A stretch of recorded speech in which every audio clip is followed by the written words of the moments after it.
Hey guys, this is Melissa Zad for Into Boxing, and I am so delighted to be joined by none other than Ginny Fuchs. How are you doing, Ginny?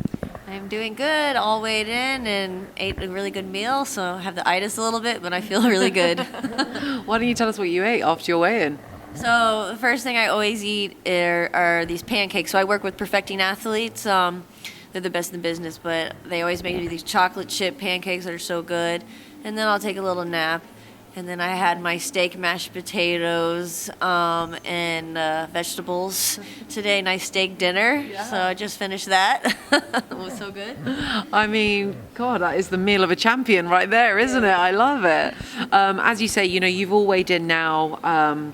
The press week is officially over. It's fight night tomorrow. You are appearing as part of the undercard for, arguably, not even arguably, the biggest boxing card for female boxing. It's going to be a prolific event. I think we're all super looking forward to it, particularly because there's been such an extra delay on it.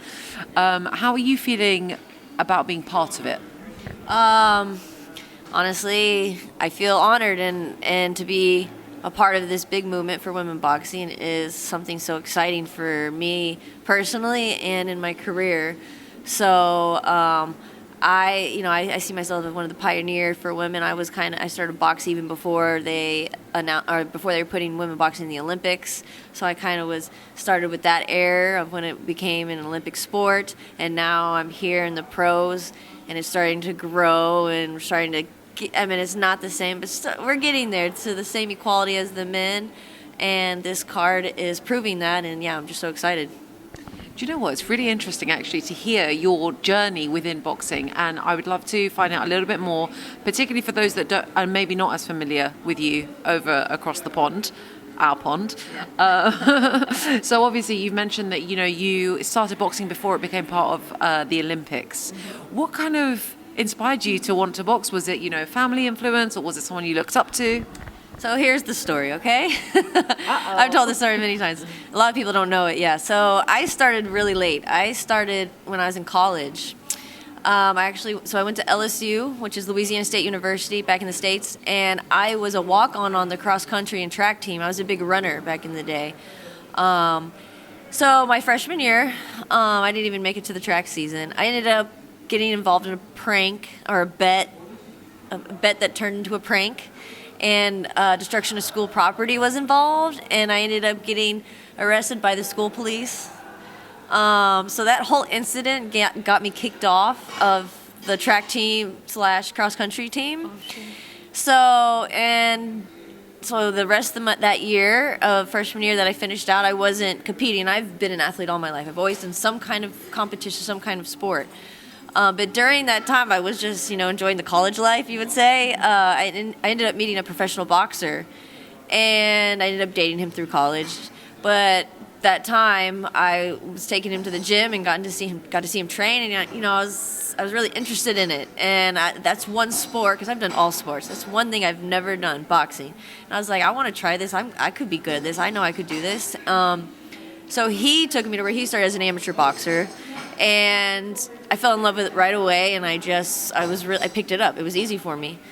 I don't want to say easy, but because boxing is not an easy sport, but my athletic ability, I was drawn to it, and I was really good at it. So the coach there came up to me and was like, I really see a lot of potential in you. I see your drive. I'd love to train you. Do you want to start training to fight? And I didn't hesitate, and I was like, yes, let's do this. Let's start fighting. And from then on, that was before they announced they're putting female boxing in the Olympics. So I was like, well, one day I want to turn pro and be a world champ. And I kind of put that in my mind and put all my time and energy into training. That is such an incredible story. And the first thing that comes to mind is, are you still in touch with this professional boxer who you were dating? And if so, what does he have to say about the fact that, you've achieved so much? Unfortunately, no. I think the last time I talked to him was after the 2020 Tokyo Olympics. Okay. Just because he wanted to see how I did. He didn't even get to watch. But no, we part ways. He's kind of gone on a different path in his life and is trying to figure that out. Cool. But he when I did talk to him after the Olympics, he did say, wow, I'm so proud of you. Look at you. You did it.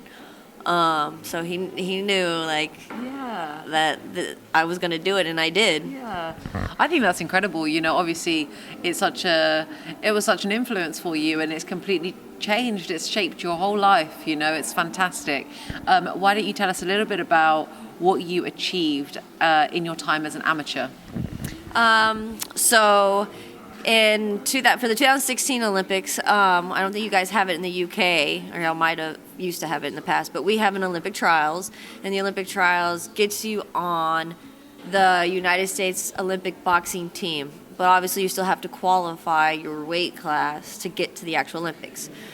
But I'll start back. I was going to go for the 2012 Olympics, and you have to qualify for the Olympic trials. So I qualified for that, but ended up not winning the Olympic trials. So I was like, all right, going for 2016. Same process, and I did end up winning the 2016 Olympic trials.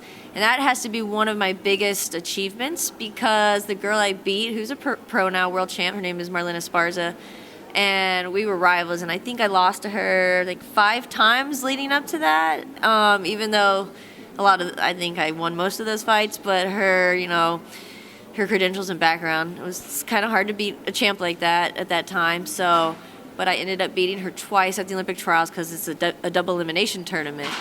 So that took me to the next step, which was the other qualifying process to get to the Olympics.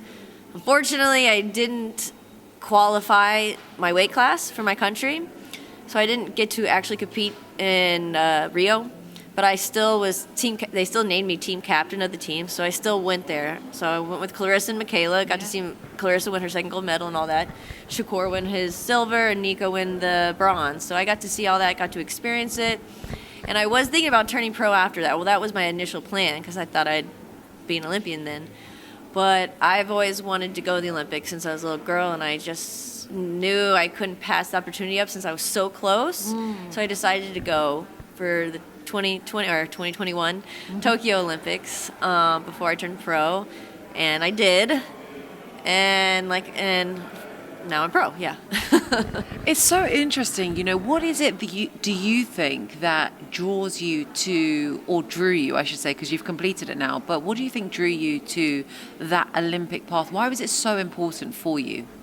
Going to the Olympics? Well, again, I always loved running, and I always would, since I was little, I'd always be doing these fun runs, and I'd always be racing the kids in the neighborhood, and I'd always win, and I'd always wanted to be the fastest woman in the world. And then I remember watching Carl Lewis win all those gold medals in track in the Olympics, and I don't know, I guess that was the 1994 Olympics. I can't remember exactly, I was so young, but just watching that, I don't know, something in me was like, and I knew, my athletic ability, I knew what I had. I was like, I can use this to do that. I want to do that. I want to go to the Olympics. I want to win a gold medal. I want to be the best in the world. And I don't know how old I was, but I was really young, and it's always like been with me for my life. And when boxing came into my life and gave me that opportunity, I had to take it. I couldn't just like not go for it, even though I went to college and got a degree, and I could have had another life.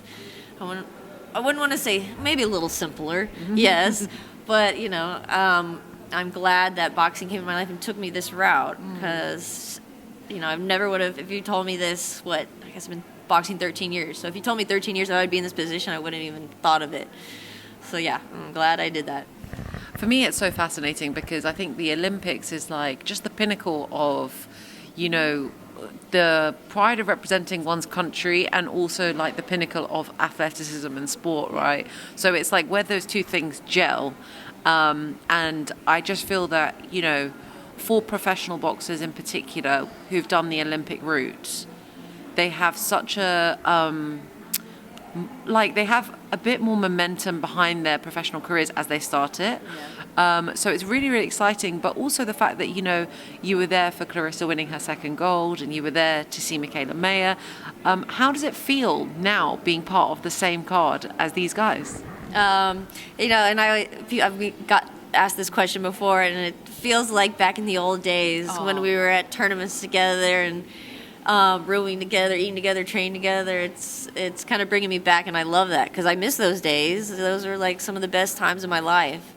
And now that we're at like a whole different kind of stage and platform, we're at a world level. Yes, this is the pros now, and it's kind of like this is what we wanted to do. We wanted to go to the Olympics, and then we wanted to turn pro and be world champs. So now we're doing what we said back in 2016 and living that vision we had. Yeah. And now we're on this all-female historic card, doing what we love, and we're all three on it. It's just, I don't know, I have no words for it. It's amazing, and it's something like in a lifetime I think would never happen to most people to get to this opportunity. I think it's really beautiful, and I feel like you guys are going to fight tomorrow night, so you're just kind of like super engrossed in that. But I imagine in like a month's time when you look back and you can like reflect objectively about this last week and also 5 weeks ago when you experienced the whole thing. It's just going to be one of those things where it's like, yeah, as you say, once in a lifetime opportunity. Let's talk about the fact that you've had to wait an extra 5 weeks before fighting. How has that been for you? Well, of course, it was frustrating for all of us. It's not the ideal situation, but it's out of anybody's control. It is what it is. So I just, it happened. So I went home, rested, recovered, and then, because I had to re-peak my body, obviously, and I had to do it in the right way, and I have a good professional, smart team, so we knew how to do it. So, yeah, I rested, and then went back in the gym and slowly did my progression so I would peak at this time. So it's just kind of like, you got to do what you got to do. You never know in boxing. You never know. Yeah. And I mean, we just spoke before the interview. You had your professional debut like 6 months ago. So you've been preparing for your second professional outing for a very long time. Yeah, exactly. So I knew I was going to fight in September, back in, I guess, middle of June, maybe into June. And I knew it was going to be in London, actually, or the word was it was going to be in London. Yeah. Did I know it was going to be an all-female card? No. So just over the months following June, it just came together as an all-female card, and so it was great. But I always knew, like, okay, it's going to be in September. And I knew that at least I'm fighting in September. I was hoping to get a fight before then, but it just didn't happen. So yeah, it's just been, like you said, it's been a long training camp. It's been a very long training camp, but it'll be really interesting to see how you sort of paint the boxing canvas tomorrow after such a long time of waiting for that opportunity for your second fight. What's the plan? I'm sure that you're very focused on tomorrow night, but once we get over the line, what's the plan in terms of, you've had this long wait now, this period of inactivity, can we call it that? I'm not sure, but borderline. Do you want to kind of build that momentum, get more fights out? What's the plan for you? Definitely. I mean, I'm hoping after this fight, people will be like, okay, we got to see more of her. Let's get her some fights. Hopefully, I'll get signed by somebody. That's would be my ideal situation. Some promoter will be like, all right, we need to sign this girl. She's exciting. People want to see her fight. Bam, and that happens, and then that'll help me get that momentum started, and obviously help me get fights easier. So that is the ideal plan. But regardless, I'm just gonna see what cards are out there. The most, popular cards where it has a good, solid, world-class fighters, and I'm just trying to get on everyone I can. Do you feel like there's additional pressure on you because you're not signed? That's a good question. I don't want to say additional pressure, but I definitely want to. I always want to put on a good performance any match. Yeah.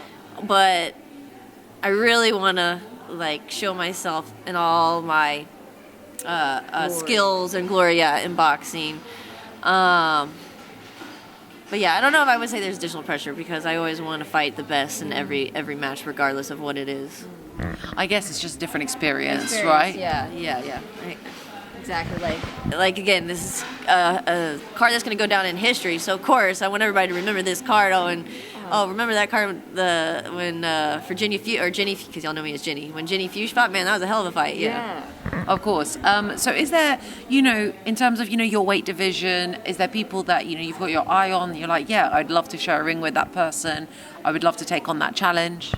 Well, really I want to fight the best from 112 to 119. I would like to go ahead and fight Marlene Esparza, who holds the belts at 112. I would like to just go ahead and get that, because that's what I've been wanting to do ever since she turned pro, when she knew she couldn't beat me in the amateurs anymore. So that's where I'd like to start, and then I'd move on up and take the belts from whoever has it in all the other weight classes. It is so interesting to me because like the connection is just uncanny, isn't it? You've got Savannah Marshall and Clarissa Shields kind of putting their amateur experience on the line tomorrow night as pros, and you're talking about doing the same thing.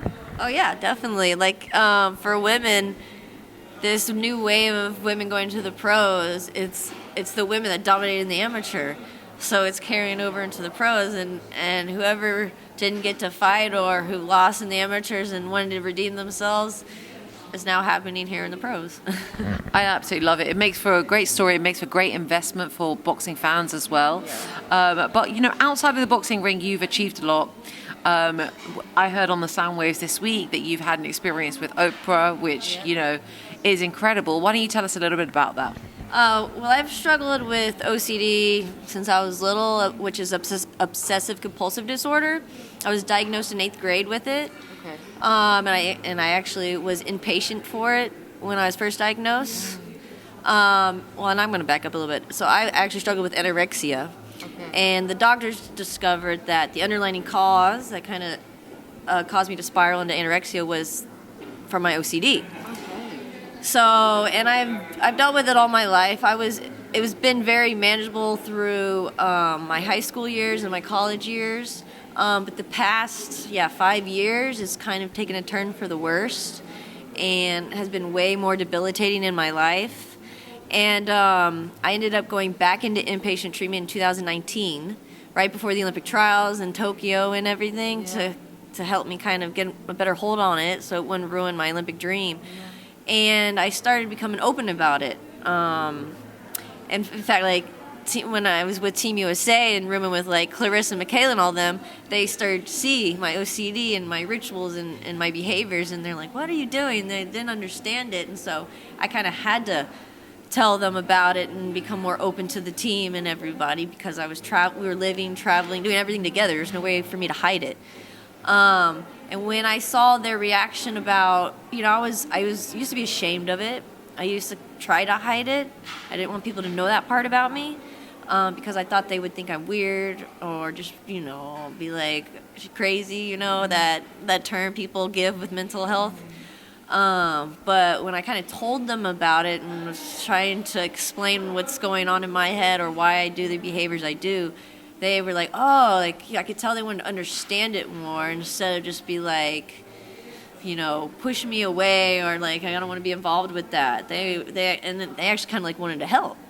And I never experienced that in my younger ages, because obviously when you're young, kids are different. If they don't understand, they don't want to be a part of that, or again, they kind of push you away. So that's kind of what made me be like, all right, I need to start telling people more about this. I need to be more open. And they kind of encouraged me to do the same. So I started giving interviews, and then a reporter from the New York Times had interviewed me. This was at the 2016 Olympics. And so she called me up and wanted to do a story about it. And this was, I think, I think it was right after my when I went to into inpatient 2019. So I was telling her about it, and and Oprah saw that story. And then this was the time of the pandemic, or the beginning of it, and this is when Oprah and Prince Harry came together to do this series called The Me You Can't See. And a lot of high-profile people are on it, like Lady Gaga's in it, Glenn Close is in it, Robin Williams' son is in it. So, and there's some other athletes in it.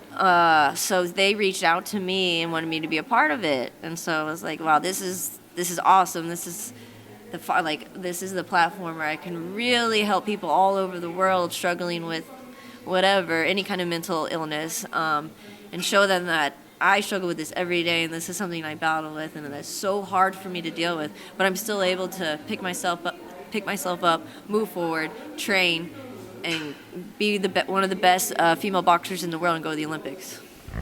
I just find that so inspiring, you know, like, before I even get into everything that you just said about the platform and exposure and kind of inspiring people to cope with their own challenges, the one question that does come to mind is obviously you're in a weight-based sport.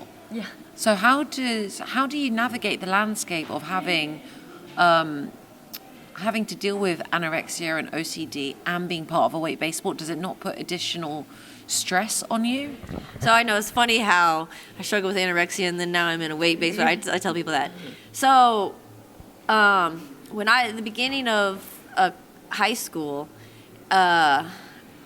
when I started track season, I didn't know about my ability for distance running. I was always thought I was like a short distance fast runner, but the head coach would see me after school running around the track because I only got 30 minutes of time to exercise. This was kind of like the deal after me coming out of inpatient for my anorexia. I think I didn't mention that, but I also went to inpatient for anorexia.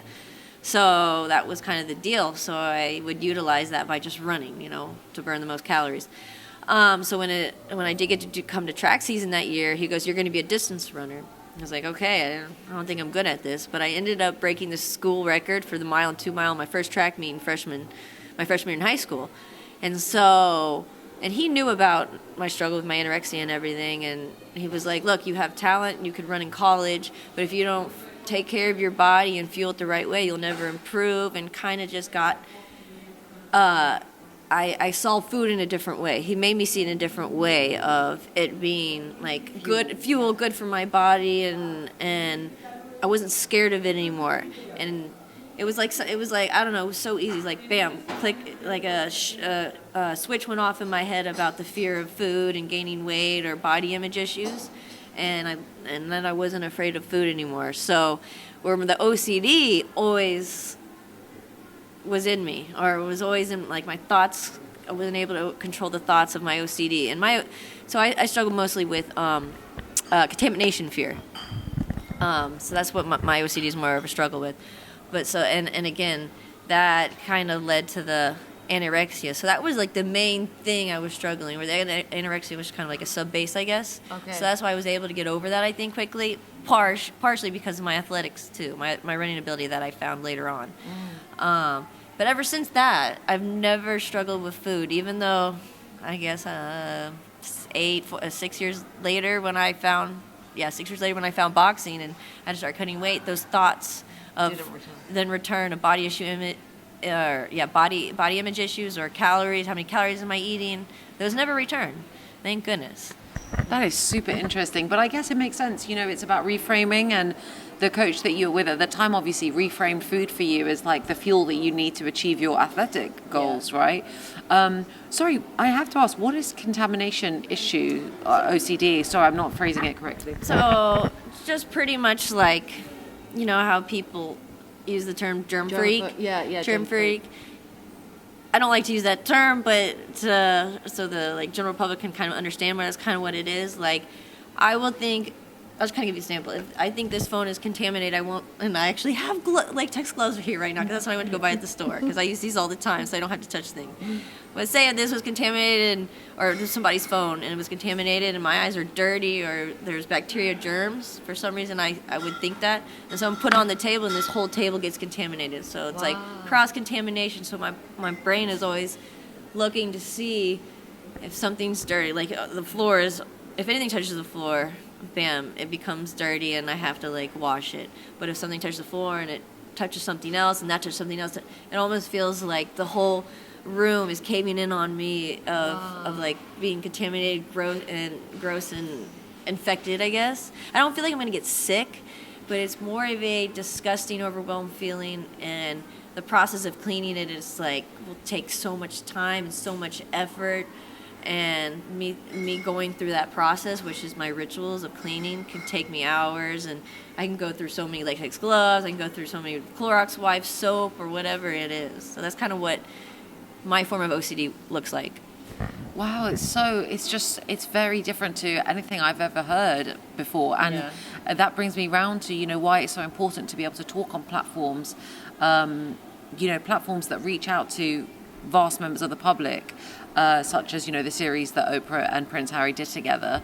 Do you feel that that experience speaking on that platform to such a large audience kind of further validated the fact that you were like, yeah, you know what, it's better for me to be open about it?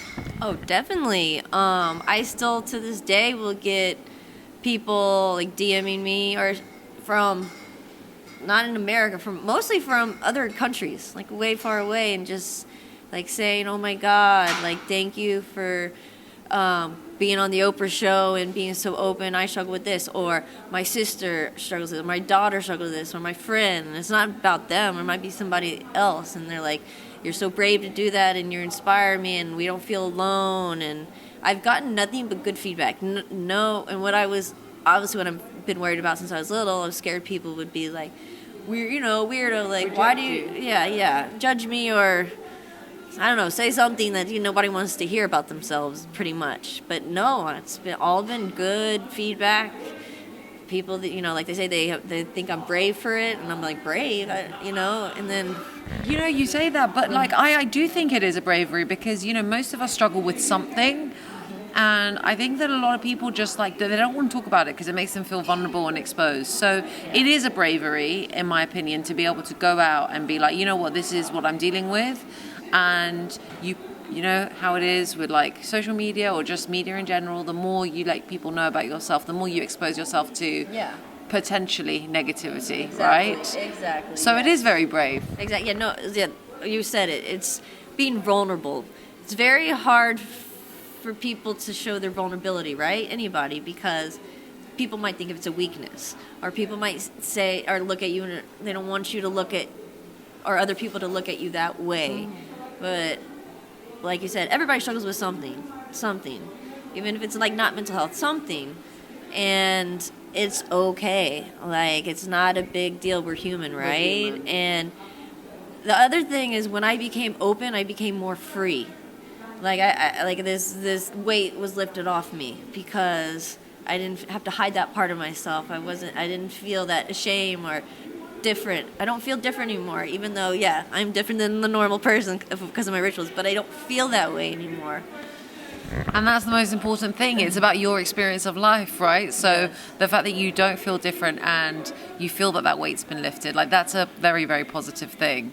I certainly applaud you for it. But circling back round to tomorrow night, obviously, the boxing. So excited to see you in your second professional outing back out there in the ring. If you had a message for your opponent, what would that message be? I hope you're ready, because I've been working a long time for this moment. You better keep your hands up. I love it. Ginny, I really appreciate you taking the time to speak to me the night before fight night. Thank you so much. It's been such a pleasure to speak to you and get to know you. All right, thank you for having me. I hurt all the girls that I fight, but I will come out victorious. Not ticking till I become the undisputed middleweight champion of the world. This is another moment that my hand would be risen. I've fully prepared myself for a war.